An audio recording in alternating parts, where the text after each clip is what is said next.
Melia, thank you so much for taking the time to speak with Geary, Danihy, and myself tonight. And I'm thrilled. I'm thrilled to speak to both of you. Thank you so much for taking the time to speak to me. We're also pretty excited about you coming to Hartford. Oh, I'm thrilled. I'm truly, I can't wait to actually just, move in and start really doing the job. So that brings us to this first question that we've been talking about, because Geary and I have been going to the Hartford stage for a decade now, seeing all their performances. So, Geary, go ahead. You start with that question that you had. Well, my question is this. I mean, I'm absolutely overwhelmed by your resume and what you've done and how many plays you've directed. But here is this, I don't know, elephant that is standing there in the middle of Hartford. How are you going to tame this? How do you envision taming this elephant? Because it is, there it is. It just sits there. Yeah. I know it's a strange way to ask the question, but it is. I'm just fascinated. I think I know what you mean.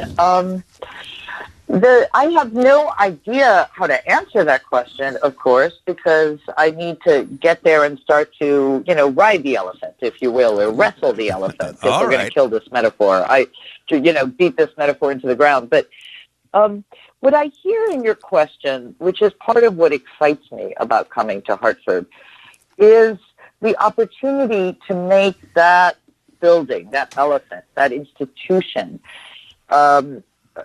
more vital to the community and integrate the city and the theater more fully into each other.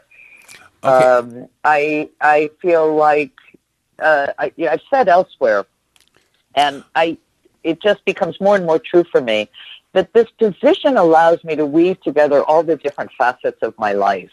And though I've never been a community organizer per se, I feel like one of my trademarks as a theater maker and as an academic and as an academic administrator has been to bring people together and has been to foster a great sense of community and trust. So I'm really excited to see the ways in which Hartford Stage can become more essential to the city. I think the staff there and its previous artistic directors have just done tremendous work in laying the foundation for that institution to become even more important to the city. Well, let me stage the question differently. Perhaps it was inapt the way I referred to the elephant. Hartford Theater Works has a distinct identity, and you know what you're getting when you go there. Obviously, Goodspeed has a distinct identity. Playhouse on Park is working on a distinct identity. I've been to Hartford Stage for quite a few years, and I still don't know what its identity is. Oh, how interesting. So I really appreciate the question, and I look forward to continuing this conversation. I hope in the years to come to see how it may or may not change in your eyes as my leadership there, begins, as my tenure at the institution begins. I have a very distinct sense personally of having worked there with Mark Lemos and then with Michael Wilson. I have a sense that Hartford Stage does have an identity, and Darko seems to have continued on the legacy of both Mark and Michael in terms of reinterpreting great classics. Darko's added musicals to the options that the theater produces. It has seemed to me that the profile of the theater is one of national excellence and artistry, without falling into any kind of a cliche. That It seems to really be aspiring always to saying something new about a project, either through a classic or through a new play, and to speak in some way to the culture. Perhaps more sometimes on a national level than a local level, but that's something I really need to get to know the city more before I can speak of. But you don't see it that way. My problem has been that I never really know what I'm going to see at Hartford Stage, and that may be good, that may be bad. Right. It's And very. do you mean that in terms of how a season, what the variety is within a season, or do you mean that when you, even knowing the title, you don't know quite how it's going to be addressed? Absolutely. And I know, for example, if I go up to Theater Works, I know what Rob Ruggiero is going to do. I mean, it's going to be edgy. It's going to be, it's going to push me. And I never know what's going to happen at Hartford Stage. Their latest production, well, whatever. My review says it all, but I'm just confused sometimes about what Hartford Stage is trying to do.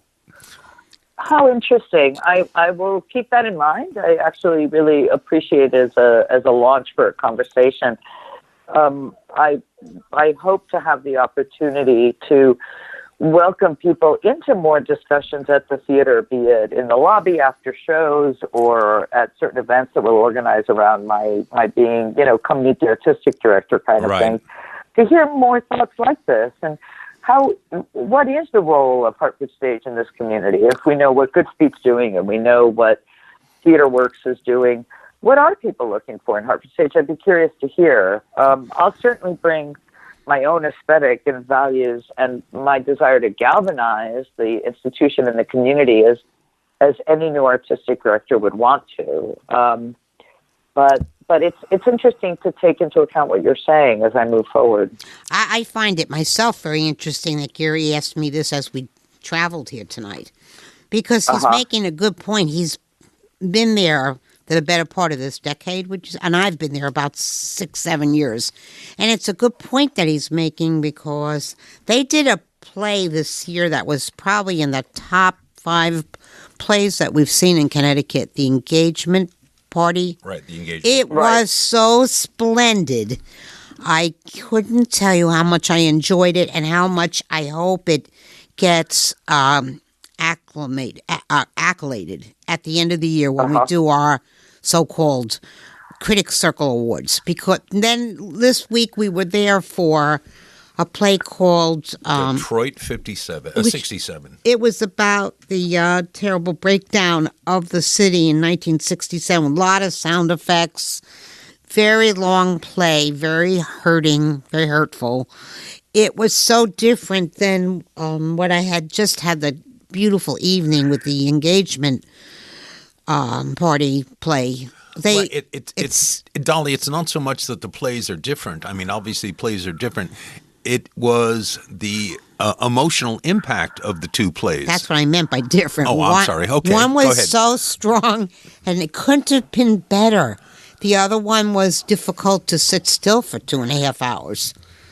Well, I would hope that there are a variety of audiences at Hartford Stage, and that some people may have felt perhaps the opposite and really appreciated one and not the other. I mean, it does seem that a major American arts institution, which is what Hartford Stage is, needs to be able to change things up that way and create enough variety that of different audiences are spoken to in different ways by different works. Yes, I mean, of course. It's interesting. You wouldn't want a whole season. I saw The Engagement Party. I was at opening night. Was so grateful to be there, and I will see Detroit 67 this week, and I can't wait to see it.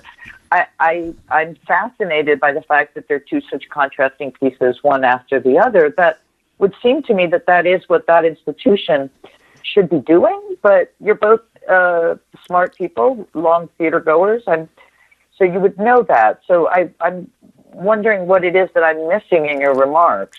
Well, I think it's not so much that Hartford Stage shouldn't approach their season with diversity.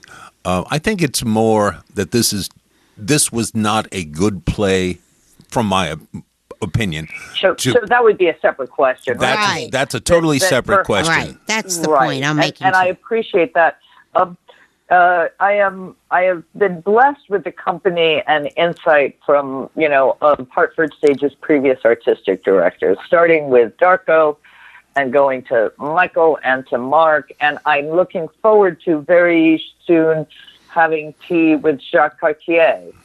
Right. You're the founder of Hartford Stage. Paul Widener unfortunately passed away, so he's the one I won't have met. But Michael recently told me that Paul told him, if you will, bear with me.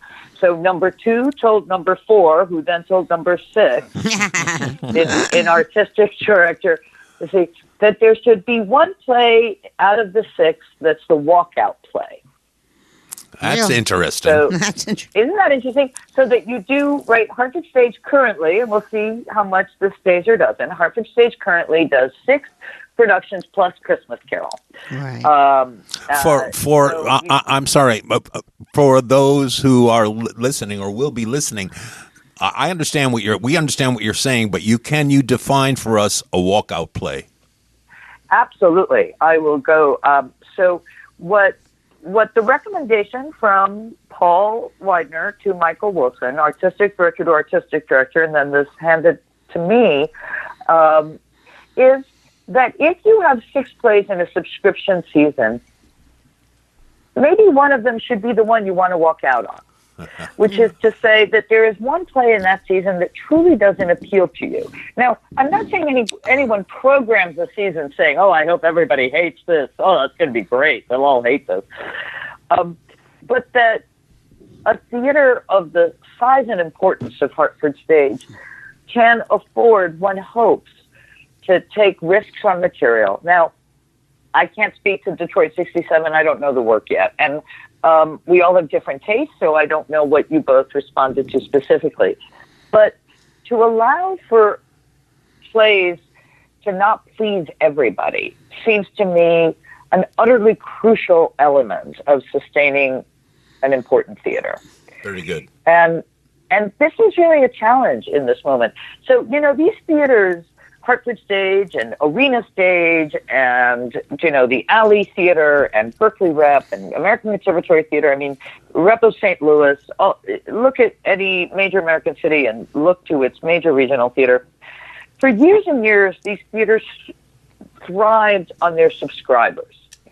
And what it meant was that you believed in that institution and you bought the season and you didn't worry so much precisely what plays you were buying. You believed in supporting your theater in your community because you knew it was important to sit with your neighbors, your friends, people you didn't like as well, that you could all sit in a theater and experience something in your community. Subscriptions in general have completely declined across the nation. So that now you've got individual shopping for plays, right? So we go to Engagement Party because our friends told us it was wonderful, and that's really fun, but we only buy tickets for Engagement Party. And then we read a review of the next play, and we're not crazy about the review, so we're not going to go see it.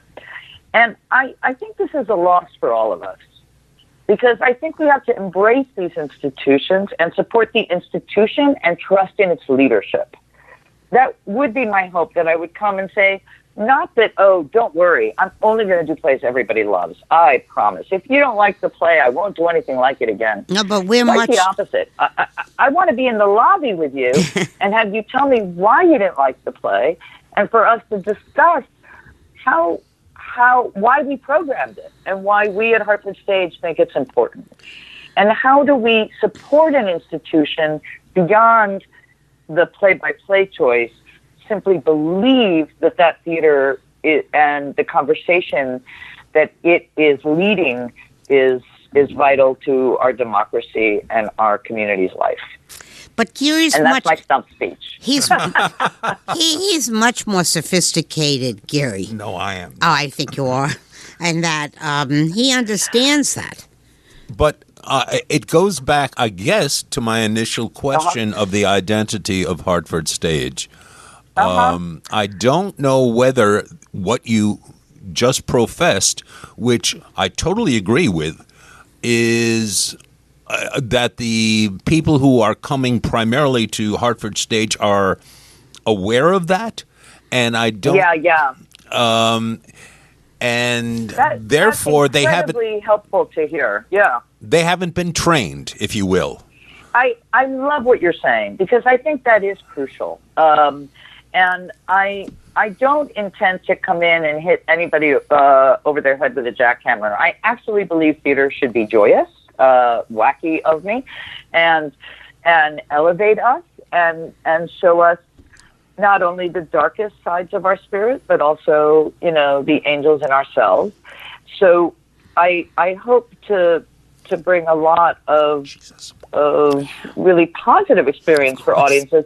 At the same time, what you're saying is terrific for me to hear, and very much what I'm hoping, which is to be able to say, here is what this theater can be for you as an institution.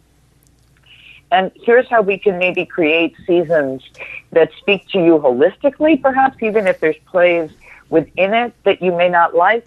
Maybe we can help you learn as an institution why we're doing that play. Maybe we can communicate really clearly to you what our priorities are and how we're hoping each of these plays contributes to a conversation. I have no doubt this is what the staff at Hartford Stage and Darko hopes is happening now, and we can all continue to sort of improve the way we prepare and educate audiences. I think that's very helpful. Okay. Let me go to a nuts and bolts kind of question. Hartford Stage is a big stage. I mean, I know. Stage left to stage right, apron to proscenium. It's a big stage. And over the years, I have seen, how to put this, set design devour the actors. Oh, yeah. And I'm waiting. I'm waiting for, or I'm wondering. First of all, apparently, I'm sure you're aware of the size of the stage, but I've directed there, but it was a while ago. But yeah, how if you decide to, and again, I guess it's meetings with your set designer and whatnot. But do you eschew intimate? 2 or 3 or 4 character plays because of the size of the stage? I mean, it is one of the largest stages in Connecticut. I am, I'm a big believer in theater directing. So I don't think there's I think there's no play that you cannot do in any theater. You just have to be aware of how to do it to make it work in that space. So I wouldn't say there's any titles that are off the table for us as an institution, that we have to be smart about how we handle material, that Hartford Stage has successfully done small cast and one-person shows, as well as epic stagings.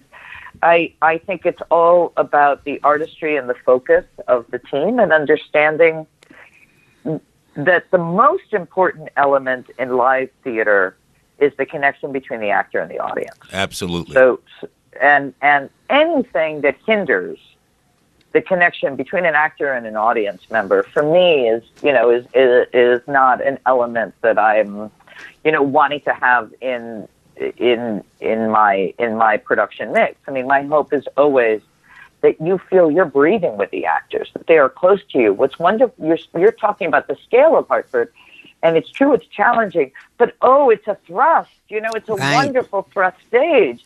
And so for our listeners who may not know what I mean by that, there's a proscenium, which is a kind of frame over the picture that is on stage, and that is what our Broadway houses and roadhouses and movie theaters are. And then there's what Hartford Stage is, which we call a thrust stage, because the stage thrusts itself into the audience. And that allows an intimacy between the audience and the actor that is simply one of my favorite ways of staging plays. Right. So I agree. I think it's very, it's a wonderful theater that way, because you really can feel connected to the performance, no matter where you are in the house. I agree, and there have been, obviously, it warrants something like Anastasia, which was marvelous. Marvelous, yes, it was. And it just, just used every part of the stage. But then again, there was something called Rear Window with Kevin Bacon. Right. And poor Kevin got eaten up by this stage. I mean, it just, it just didn't work. So that's what brings me, that's what brings to mind the challenge of the size of the working space. Absolutely. I mean, I joke that directing a play and probably running a theater is like a game of whack-a-mole. You solve one problem and something else pops up. So whatever, here you are, and I hear you describing the triumphs and some of the challenges that you've experienced in seeing work at Hartford Stage. Isn't it amazing that this one institution has given you such fodder?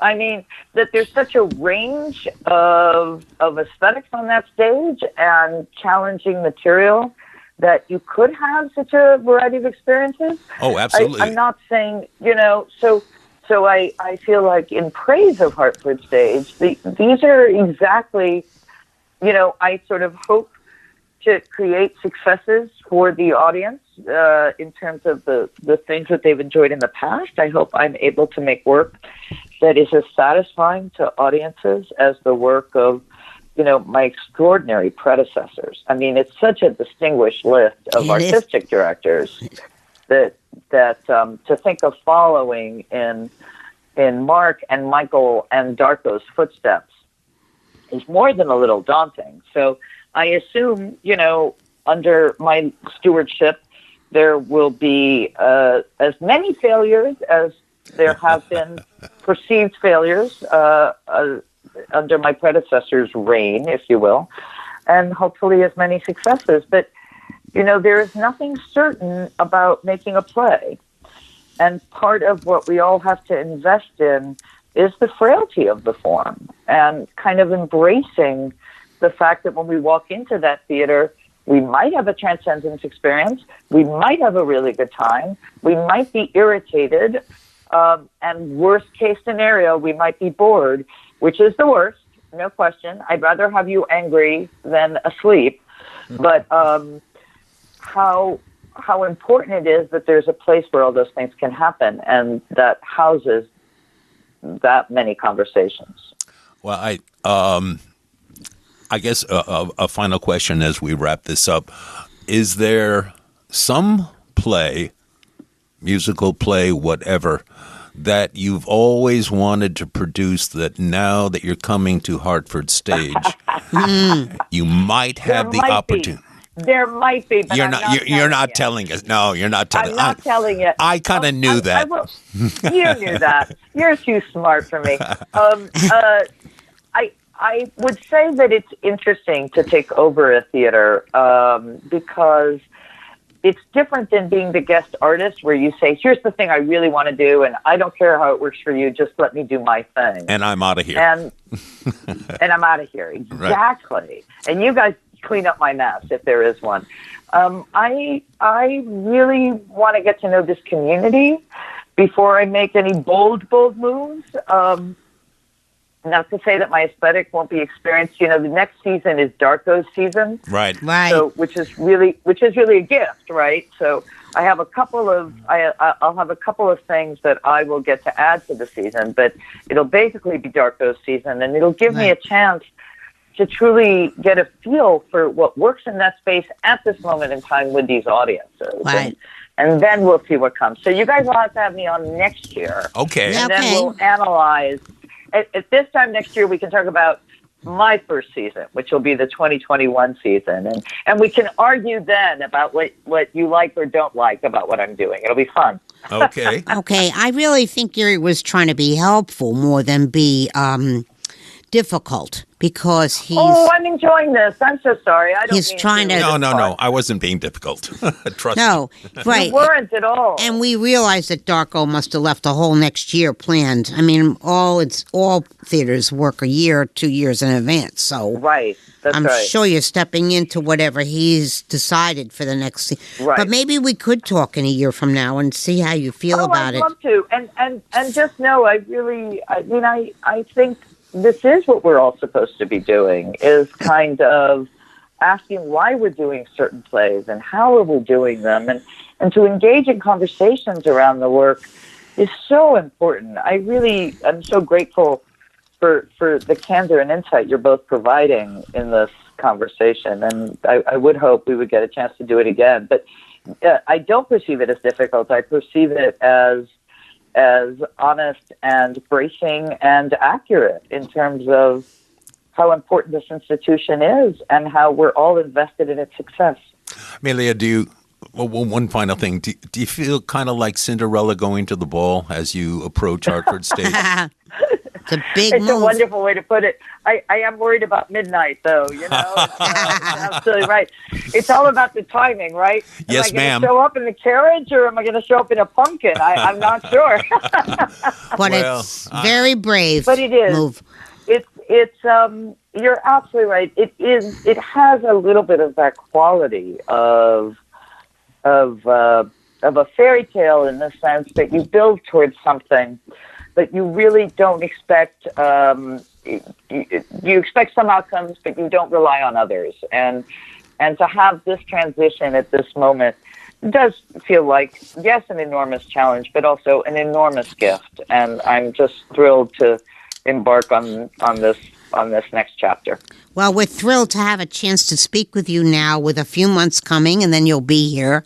And then we'll make sure you know who we are, because we'll say hello. Please, When we're please come visit in the lobby and say hello, and let's really, engage in all ways of communicating the importance of theater, the good and the bad and the ugly. And welcome to Connecticut, and best wishes with your move. And we'll Thank look you forward. so much. We'll look forward to talking with you in person. Me too. Thank you so very much for the time. I really enjoyed this. Thank you, Melia. Thank you. Thank you both. Bye-bye.